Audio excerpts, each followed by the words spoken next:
Y ahora nos vamos en directo hasta Tullidi, en Onís, para disfrutar de la naturaleza, de Picos de Europa. Sí, en directo, sí, a esta hora de la tarde, cuando todo es de noche. Incluso podríamos hacerlo el fin de semana si nieva tanto como dicen que va a nevar. María.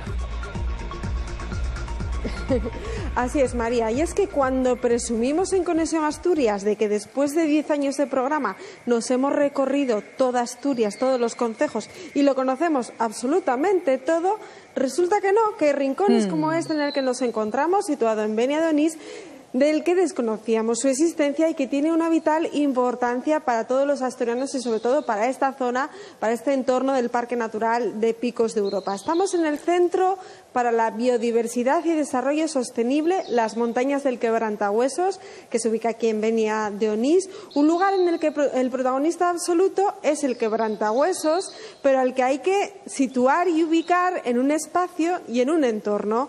Conchi, buenas tardes. Hola María, buenas tardes. Bueno, ella es miembro de la Fundación para la Conservación del Quebrantahuesos, una labor importantísima que llevan desarrollando aquí en Asturias, en Picos de Europa, aproximadamente desde el año 2010. En unos minutos hablaremos de ella, pero Conchi, vamos a hablar de este centro. ¿Por qué este Centro para la Biodiversidad y Desarrollo Sostenible? Bueno, en realidad este centro, en primer lugar, es nuestra sede, la sede de la Fundación para la Conservación del Quebrantahuesos en Asturias, pero es también una herramienta, un instrumento que nosotros utilizamos para dar a conocer nuestro trabajo y sensibilizar y educar pues tanto a chavales de los coles como a la población de Asturias, dar a conocer la problemática del quebrantahuesos, qué tipo de animal es, cómo vive, dónde vive, cómo se alimenta y, sobre todo, por qué desapareció, cuáles fueron las razones que llevaron a su extinción y cómo estamos trabajando para que vuelva, que de hecho ya ha vuelto a los Picos de Europa. Entonces, aparte de ser una herramienta turística importante y un centro, pues para pasar un día ideal en familia, hacer talleres y conocer un poco este entorno privilegiado de los Picos de Europa, pues ya os digo, a nosotros nos sirve mucho para difundir nuestro trabajo. Date cuenta que el trabajo de conservación de la biodiversidad es tan necesario hacer las cosas como contarlas, que la gente entienda por qué se hace y conseguir un cambio de mentalidad a corto y medio plazo, ¿no? Entonces, si no lo contamos, si la gente no viene, si no conoce al quebrantahuesos, pues difícilmente entenderá lo que estamos haciendo. La verdad es que la labor que están haciendo es espectacular. Aquí en este centro hay varias exposiciones permanentes y hay una maqueta vertical que la verdad es que llama muchísimo la atención porque ahí sí que se ve pues esa biodiversidad y ese entorno en el que vive el quebrantahuesos. Sí, la verdad que este edificio es muy grande, es un edificio singular, pues viniendo a Benia de Onís ya llama la atención.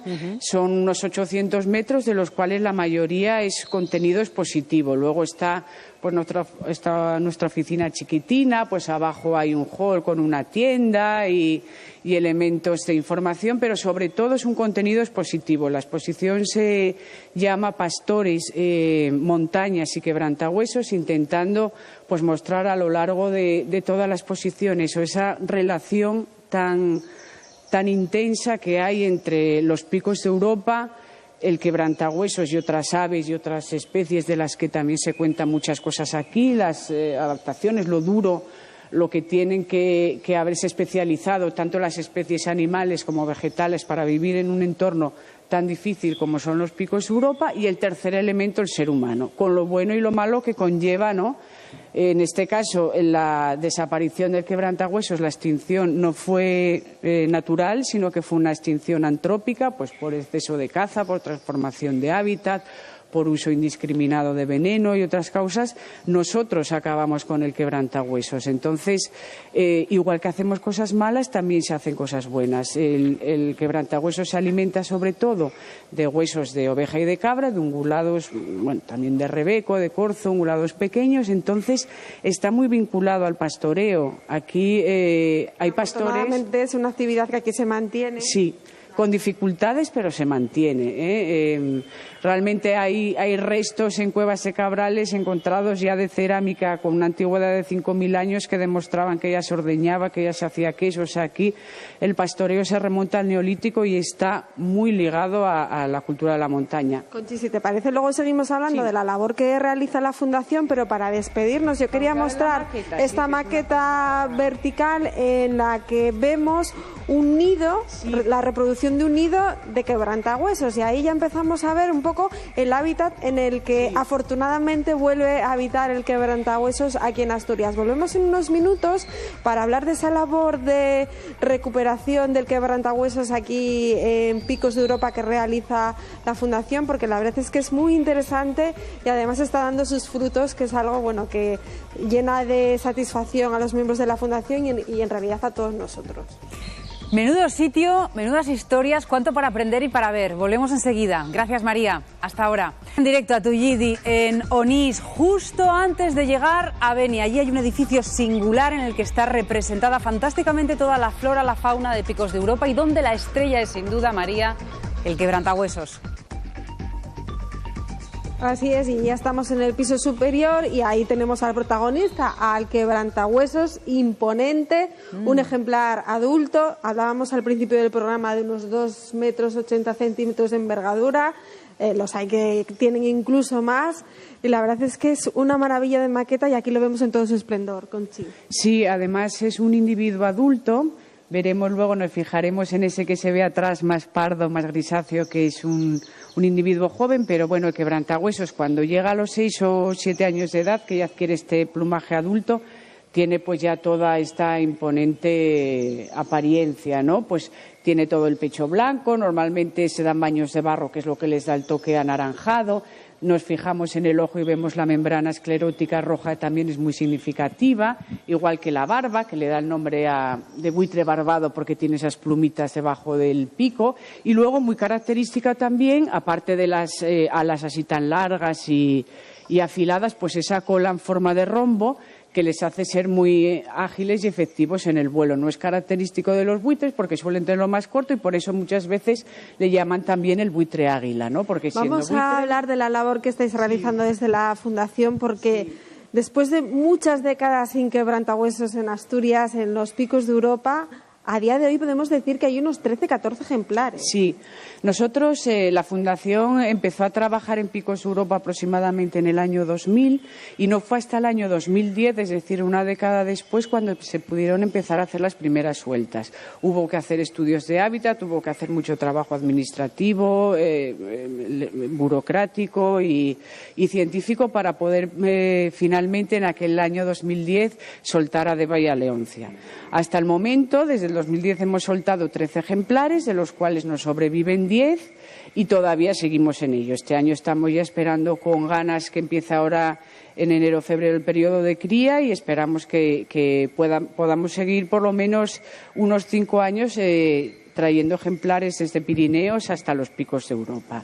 De hecho, este verano han venido visitantes y se han quedado. Sí, parece que les gusta. La verdad que Picos de Europa es un territorio excepcional para el quebrantahuesos. Tiene roca caliza, cortados para posarse, para hacer los nidos. Tiene cañones y desfiladeros en los que vuelan con mucha facilidad y tiene mucho alimento, porque en Picos de Europa, como antes decíamos, todavía hay ganadería en extensivo, hay oveja y cabra.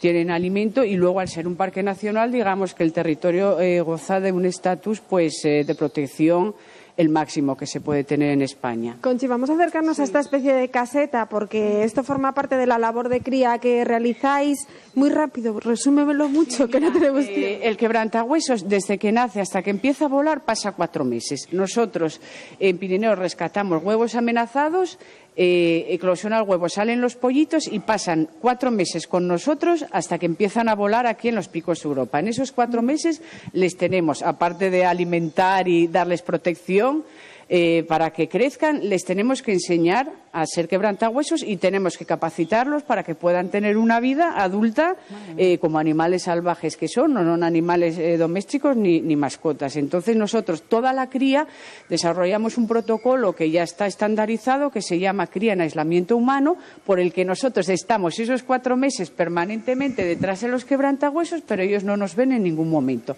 Toda la interacción, desde que nacen hasta que empiezan a volar, se hace siempre a través de una herramienta, una marioneta que nosotros llamamos señuelos. Imaginaros, es un guante, como un guante que llega hasta el codo y que realmente lo que reproduce con las medidas anatómicas perfectas es un quebrantahuesos adulto. Entonces, el pollito siempre va a haber un adulto que es el que le da de comer, el que cuando tiene frío se le echa encima, el que interacciona con él y piensa que está con sus padres. Hay una parte muy importante, un periodo que pasan en Pirineos, que es donde aprenden de otros quebrantahuesos cómo tienen que comer, qué secuencia de alimentación. Primero van los buitres leonados, luego van ellos y finalmente viene para Picos de Europa y ya vuelan en libertad. Somos todos muy felices porque ya tenemos 14 ejemplares en Picos de Europa y puede que Deva, que ya empieza a estar en edad fértil, pues nos dé una alegría y tengamos el primer huevo, el primer pollito nacido en Picos de Europa en esta nueva y floreciente etapa del quebrantahuesos. Vengan a Onís, que Conchi se lo explica todo a la perfección.